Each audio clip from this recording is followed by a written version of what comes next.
네, 에피션넷 발표하게 된 남현서입니다.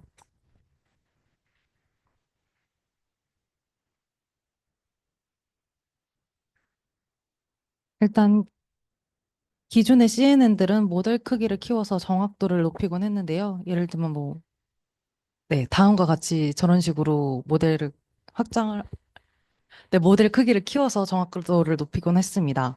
이제 컨볼루션 컨버넷을 확장하는 과정은 이해하기 어렵고 현재 여러 가지 방법이 있는데 일반적으로 스케일링을 할 때 다음과 같이 이렇게 레이어 수 증가, 채널 수 증가, 그리고 이미지 해상도 증가하는 방식을 사용했는데 대부분 단일 디멘션만 확대를 했어요. 근데 컨브넷을 확장하는 방식에 대해 고민하고 새로운 방안을 제안한 것이 이 논문입니다.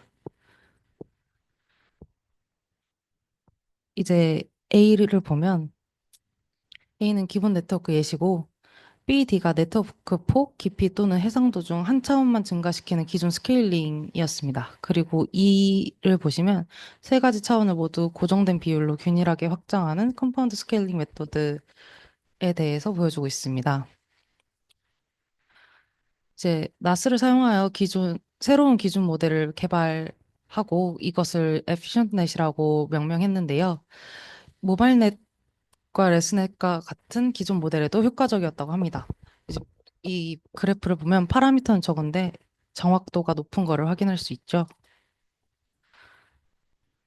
이제 2012년 이미지넷 대회에서 알렉스넷이 우승한 이후로 이제 컨브넷은 점점 더 커지면서 정확도가 높아지고 있습니다. 다시 말해서 네, 더 큰 모델이 더 높은 정확도를 보이고 있다는 건데요. 음, 문제는 이 매우 큰 모델은 훈련과 추론 속도가 느리고 자원 소모가 크다고 합니다. 이제 하드웨어 메모리의 한계에 도달했기 때문에 정확도를 높이기 위해서는 효율성이 필요한 시점이 되었습니다. 여기 릴레이티드 워크에서 컨브네 에피션시를 보면 모델 압축에 대한 내용을 다루고 있는데요. 모델 컴프레션은 정확도와 효율성을 맞바꿔 모델 크기를 줄이는 일반적인 방법입니다. 이 방법은 훨씬 뛰어난 효율성을 달성할 수 있지만 대형 모델은 설계와 튜닝이 복잡해서 적용이 쉽지 않다고 합니다. 이제 컨브네 표현력의 네트워크의 깊이와 폭이 모두 중요하다는 사실이 밝혀졌으나 이 컨브넷을 효과적으로 확장하는 방법은 아직 불분명합니다. 본 논문에서는 높은 효율성과 정확성을 달성하기 위해 폭, 깊이, 해상도에 대해 체계적으로 연구를 진행했습니다. 이, 네. 이 섹션에서는 스케일링 문제를 공식화하고 다양한 접근 방식을 연구해서 새로운 스케일링 방법을 제안하고 있습니다. 우선 Problem Formulation 파트를 볼 텐데요. 컨브넷은 여러 스테이지로 구성되며 각 스테이지는 같은 레이어 구조를 반복하는 형식으로 진행됩니다.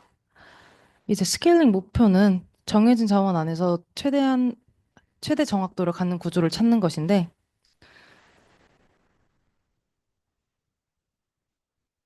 네, 컨브넷 레이어를 다음과 같이 정의를 했습니다. F를 영산자, 그리고 X를 입력 텐서, 그리고 H와 W는 공간 행상도를 의미하고 C는 채널 수를 의미합니다. 제가 수식을 하나를, 네, 그 컴포넌트 전체 구조는 여러 개의 레이어를 순차적으로 연결한 구조인데 다음과 같습니다. 이제 본 논문은 스테이지 단위로 레이어를 묶어서 표현을 했는데요. 이 다음 수식을 해석해 보면 이제 아이번즈 스테이지에서 같은 연산 F가 L번 반복된다는 것을 의미하고 결론적으로 각 스테이지는 여러 개의 동일한 레이어 구조를 반복하는 방식으로 구성됐다라고 보시면 될 것 같습니다. 이제 정해진 자원 내에서 정확도를 최대화하도록 모델을 확장했는데 다음에 최적화 문제 정의를 보시면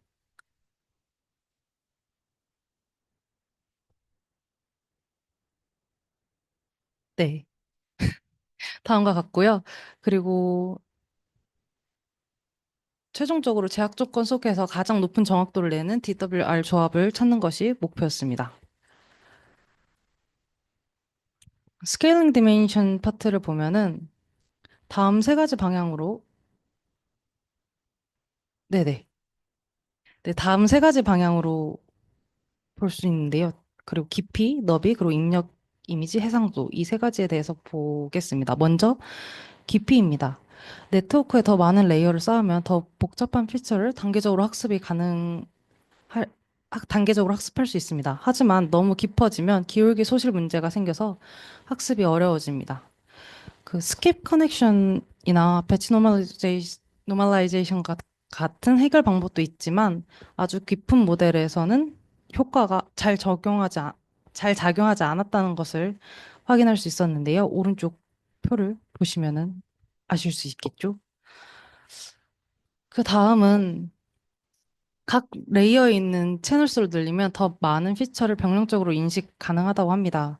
특히 이제 작은 모델에서 너비를 키우면 빠르게 성능이 올라가는데요.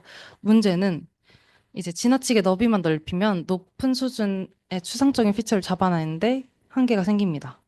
다시 말해서 넓지만 얕은 네트워크는 복잡한 구조 학습에 부적합하다는 것입니다. 이제 그래프를 보면 W가 커지면서 네트워크가 훨씬 넓어지는데 그러면 이제 accuracy가 빠르게 포화되는 것을 관찰할 수 있습니다.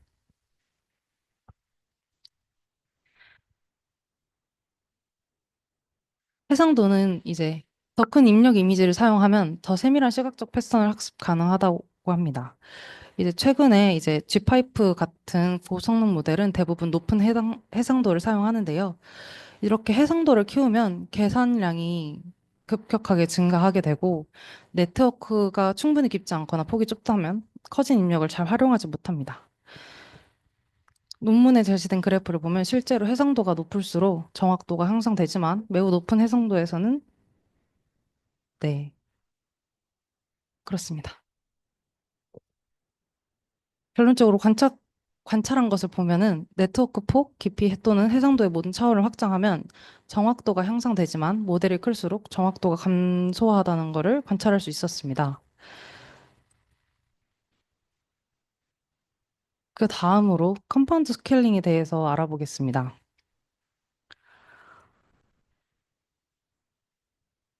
서로 다른 스케일링 차원이 독립적이지 않다는 것을 본 논문의 팀에서는 경험적으로 관찰을 했고요. 직관적으로 고해상도 이미지를 입력으로 사용할 때는 더 넓은 영역을 포착하려면 네트워크 깊이를 늘려야 했고, 따라서 네트워크 폭도 함께 늘려야 한다고 말했습니다. 다시 말해서 이미지를 더 크게 보려면 그만큼 더 깊고 넓은 모델 구조가 필요하다는 건데요. 직관을 검증하기 위해서 그림과 같이 다양한 네트워크 깊이와 해상도에서 너비 스케일링을 비교해 보았습니다. 깊이와 해상도를 변경하지 않고, 즉 말해서 D가 1, 그리고 R이 1, 이렇게 변경하지 않고 네트워크 폭만 스케일링하면 정확도가 빠르게 포화되는 걸 볼 수 있다고 합니다. 그리고 더 깊고 해상도가 높은, 예를 들면, 네, 더 깊고 해상도가 높을 경우 폭을 확장하면 동일한 플러스 플러스 비용으로 더 나은 정확도를 달성할 수 있다고 합니다.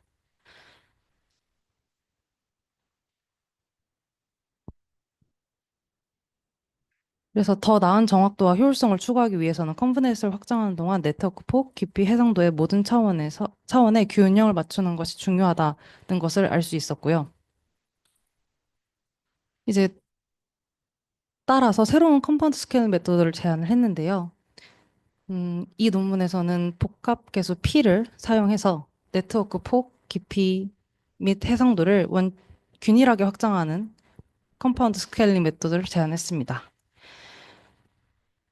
여기서 P는 사용자가 지정하는 리소스 배수. 예를 들면서 두 배의 자원 사용 시 P를 1로, P가 1이라고 합니다.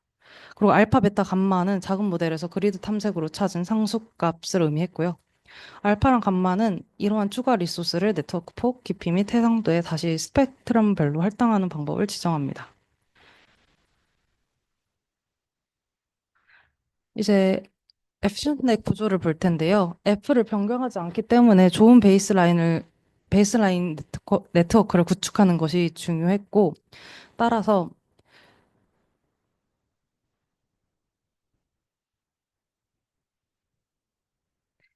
네. 멀티 오브젝트 나스 기반의 모바일 사이즈 모델을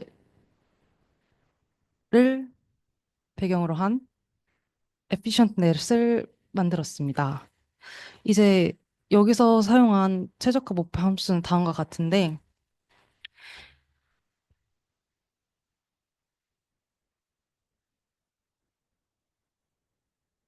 네, 다음과 같습니다.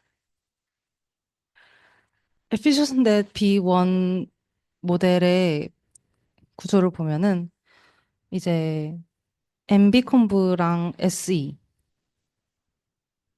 확인할 수 있는데요. 여기서 MBconv가 모바일 인버티드 버튼렉 컨필러레이션이라고 해요. 근데 제가 사실 이게 뭔지 몰라서 찾아보니까 모바일 넷 버전 2에서 나온 구조더라고요.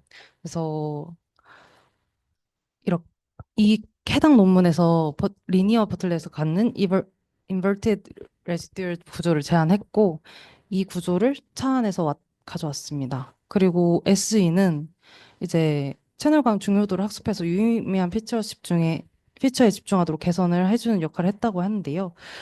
자세한 내용을 레퍼런스에서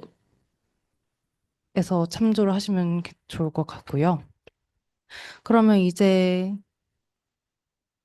네. 어떤 스텝으로 진행을 했는지 확인을 해볼게요. 이제 이 모델에서 처음에는 스케일링 계수를 결정했어요. 확정 계수 P를 1로 고정을 해놓고 이제 알파랑 베타 감마를 찾기 위해 소규모 그리드 서치를 수행했다고 합니다. 이렇게 최종적으로 선택된 값이 나오는데 이게 이 모델에서 가장 효율적인 확장 비율이라고 해요. 그러면 이렇게 값이 나왔으니까 이거를 고정된 상수를 유지한 뒤에 이제 P 값을 바꿔보는 거예요. 그게 efficiency B1부터 B7이었고요.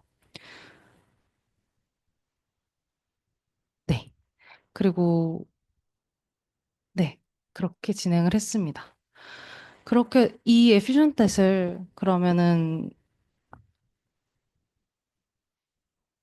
네, 이 efficient를 가지고 실험을 진행을 했는데요. 첫 번째로 볼 것이 스케일링한 모바일 넷 앤 레지넷입니다. 이제 모바일 넷과 레지넷을 확장한 실험인데 기존 모델에 컴파운드 스케일링을 적용했다고 보면 되겠죠? 그래서 해서 네, 제한한 스케일링 방법이 기존의 일반적인 컴브넷에 대해 효과적임을 볼 수 있는 것이 다음 표 3이었습니다. 그리고 나서는 이미지넷 데이터셋에서 활용을 해봤는데요. 결론적으로 여기서 탑원 어큐러시를 측정을 했는데 꽤 높은 네, 여기서 비교한 모델 네, 이 실험에서 비교한 모델은 레즈넷 그리고 덴스넷, 나스넷 등등을 비교를 했는데 이제 B7은 지파이트랑 같은 정확도를 달성을 했고, 근데 반면에 파라미터가 훨씬 적다는 것을 알 수 있었습니다. 아, 적었습니다. 그리고 작은 모델들을 비교를 해봤을 때는 이제 모바일넷과 레즈넷이랑 비교를 했는데 정확도도 더 높고 연상량이 더 적다는 걸 알 수 있었겠죠. 그래서 결론적으로 에피션트 넷은 정확도 대비 효율성이 탁월하다라고 볼 수 있었습니다.